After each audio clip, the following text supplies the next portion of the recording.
السلام عليكم، ازيكم حبايبي؟ عاملين ايه النهارده؟ ان شاء الله هنعمل اكل ولا لحمه ولا فراخ، وهنعمل ان شاء الله طبعا زي ما حضراتكم شايفين ايه قرنبيط، وهو كنتاكي الطيبين، وان شاء الله هنعمله بطريقه سهله وبسيطه ومع بعض بقى ان شاء الله. اهو بص كده على القرنبيط عباره عن ايه.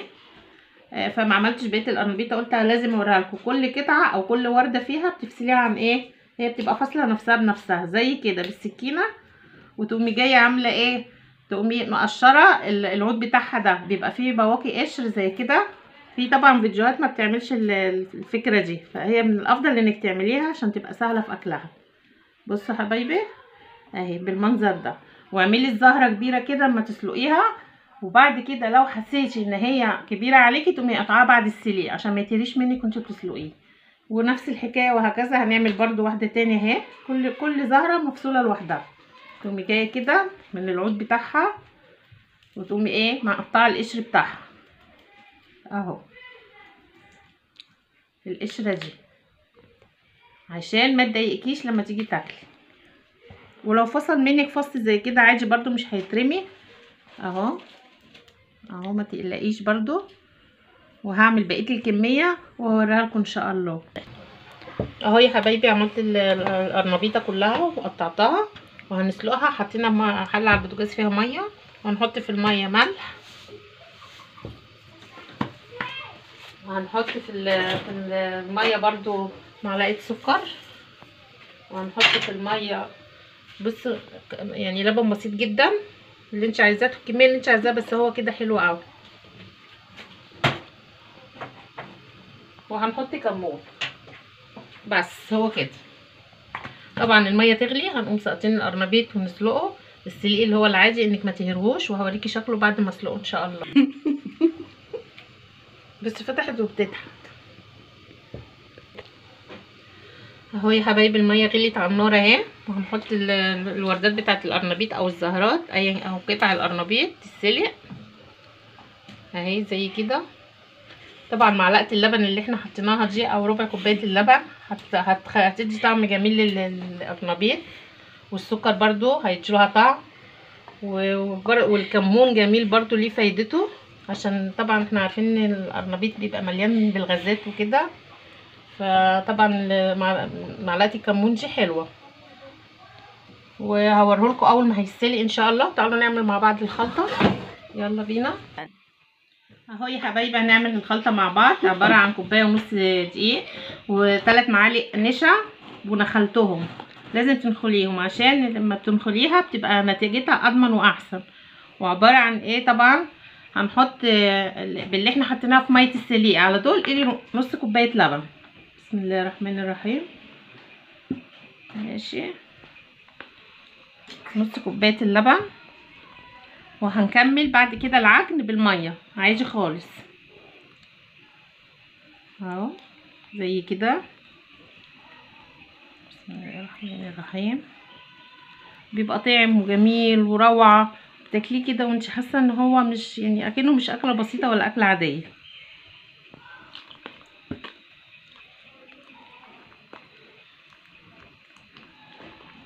وايه كمان هنحطه على الخلطه دي؟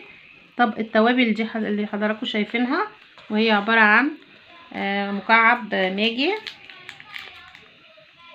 تفرديه كده على العجينه، وعباره عن كزبره، نص معلقه كزبره، نص معلقه كمون، نص معلقه ملح، نص معلقه سكر، نص معلقه كاري، ونص معلقه كركم، وتوم مفروم بفلفل هريسه الفلفل الاحمر. كل ده هيتحط على الخلطه. وكمان نص معلقه سكر دي برضو في قلب الخلطه، وهنقلب كل ده مع بعضه. طبعا الخلطه كده عايزه لسه ميه. طبعا انا خدت من خلطه التوم بالهريسه معلقه، وهقول لكم هنعمل بيها ايه في الاخر ان شاء الله. اهو كده. طبعا في حاجه ناقصه اكيد في الخلطه، وهي ايه؟ الخضره. الكميه اللي انت عايزه تعمليها براحتك، بس انا بحب الخضره في القرنبيط بصراحه.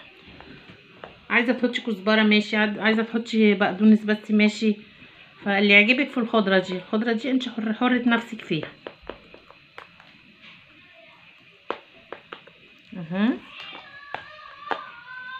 بصوا لونها وجمالها، بصوا لون الخلطه بسبب نص معلقه الكركم، نص معلقه الكاري، وهنحط كمان بيضايه واحده بس، وهتعملي قرص قرنبيط كبير ببيضايه واحده، وهتشوفي شكله هيبقى عامل ازاي ان شاء الله.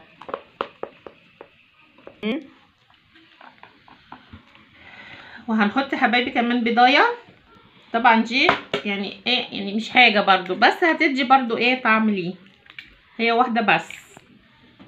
وهنحط الخضره بس، هي دي عجينه القرنبيط، مفيش اي حاجه، ولا تقولي كربونات ولا بيكنج باودر ولا الكلام ده خالص، عشان الكربونات والبيكنج باودر الحاجات دي بتنفش شويه بس بتطريه، واحنا مش عايزينه طري، احنا عايزينه يكون يكون فيها هشاشه كده.